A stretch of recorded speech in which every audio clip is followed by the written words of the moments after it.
state sales tax or state income tax, and that would mean that the state would get to handle the money. And are we sure that's what we really want? No. So that's kind of one of the things. Going through the some different departments that added some things or some of the things that we're doing in the village. I think most of you are aware in the police department we've done a couple of things to modernize. We are down a police officer due to the financial situation in the nation, but we can talk about that later. But we did add a canine officer, or I guess he's not an officer, he's a dog, but we also have a canine officer, which gives us better flexibility than we've had before. It not only has improved certain types of investigations, but it also helps ensure the safety of the officers, which there's two things that I've learned just in my association with the policemen is bad guys do not like big dogs, and they also, on the taser guns, there's a red dot that when they put that red dot on people, their arms go immediately straight up, and it's an amazing thing. Now, when you point a gun at them, it doesn't necessarily do that, but that red dot, I think it kind of just tells them what's going to happen, and it's been very effective. So, and then if they don't respond to the red dot of the taser, that's actually, they probably need to be tased if they're not paying attention. Going from police, I'd like to talk about the wastewater treatment plant. We've talked about this before. We just finished about a $3.5 million project that added to our wastewater treatment plant, and it's one of those costs that is real sexy to talk about because everywhere I go always ask me, how's the wastewater doing? But it's obviously an important part of government that's been updated. We were on the Illinois Environmental Protection Agency restricted list because of our capacity of our wastewater treatment plant. And how that affects us is that future development could be impacted because of their inability to get rid of their wastewater. So it was something that we needed to take care of. We did. It's paid for. There was a bond issue, but as in both of our bonds, the ice rink and the water sewer bond, the village board, mayor and board that Alton's a part of, abates those taxes, and we go through user fees to pay those off. So it's a wonderful addition. It's not one that people can jump out in the streets and celebrate, but it was very important for the community, and it should last for some time. The street department's been real busy, and they're going to continue to be busy, and we're going to talk about a couple of their projects. They just finished an improvement on South Street, which is down towards, if you went past Charter Cable, went all the way down where the new homes were built. There was 5 new homes built there. We just redid that road. That was a good project. That was actually our first TIF project in that area to improve that. That was our portion of the improvement down there, along with the 5 houses that we got some county funding for. And there's two big projects that are coming up. One is actually already started, except for they haven't started the work on the road yet. And that's with some stimulus money that we were able to apply for and receive in the amount of about $400,000 from Shamrock, right there close to right there at the intersection where the village hall is at, up towards Wilshire Village, all the way to Lakeside, that area that wasn't completed the last time we did the improvement.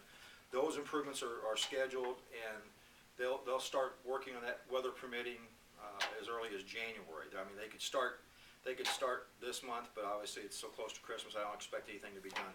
They're doing a lot of the paperwork.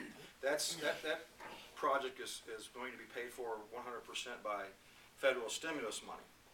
One of the things I think is interesting is we've read a lot about all this stimulus money going to communities and everything, but the stimulus money, at least for us, hasn't been spent yet. It's been allocated, now they're doing the plans, and then it gets out. So I'm not sure how much stimulating it's doing at this point, but there will be $400,000 worth of work on that section. That section was a section that we applied for our 2010 grant, our 2012 grant, and we didn't get it because the formulas that they use.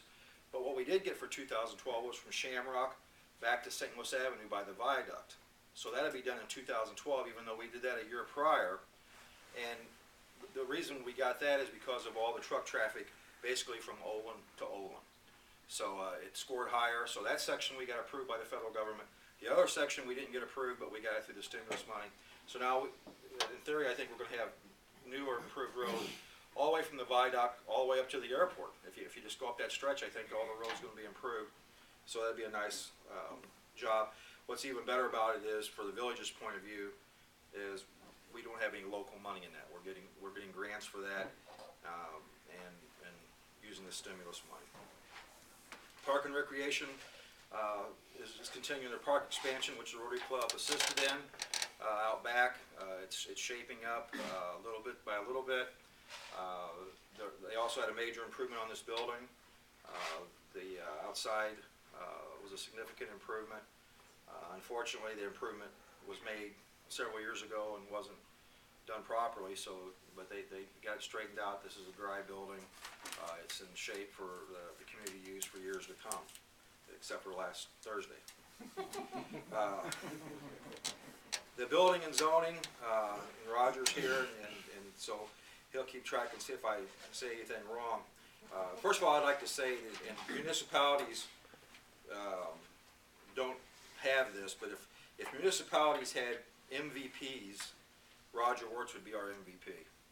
He has done what the mayor's whole thing when he ran for mayor was, we're gonna improve the village of East Alton.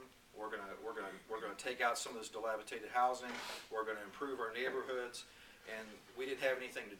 We can say that all you want, but until we had a building and zoning department, it was really there was no way to cause that to happen. Roger has the privilege, I'm sure he would say, of being the first code enforcement officer in the village that's full-time and has his own department. And the impact they're making, if you drive around East Alton, which I know a lot of you don't get a chance to do, but the impact has been incredible over the last 10 years. So I'll blow Roger's horn. He has 12 more demos pending. And the reason they're pending is we use grant money for that. We apply for grants at usually people don't walk out this early on me, Rhonda.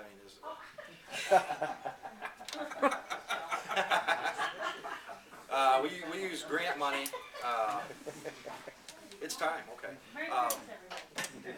We use grant money for those demolitions. In brief, we've improved. One of the questions that we get a lot of is, you're tearing down all these houses. Aren't you hurting your assessed valuation? Isn't that going to cost us more taxes? Well, Roger, who's very meticulous, did these statistics. Our pre-demo appraised values of properties that were demoed was roughly a little over $2.5 million market value. And then after we replaced them with new housing, they're now worth over $4 million. Actually, the assessed value gain was $1.5 million. So not only are we improving our taxable value, which is in theory helps all the taxpayers, but we're also bringing in quality families to live in these houses. Sometimes these houses that were so bad that they needed to be condemned, sometimes they welcomed any renter they could get, and sometimes they were as familiar with the police department as they were anybody else. So that's been a big addition.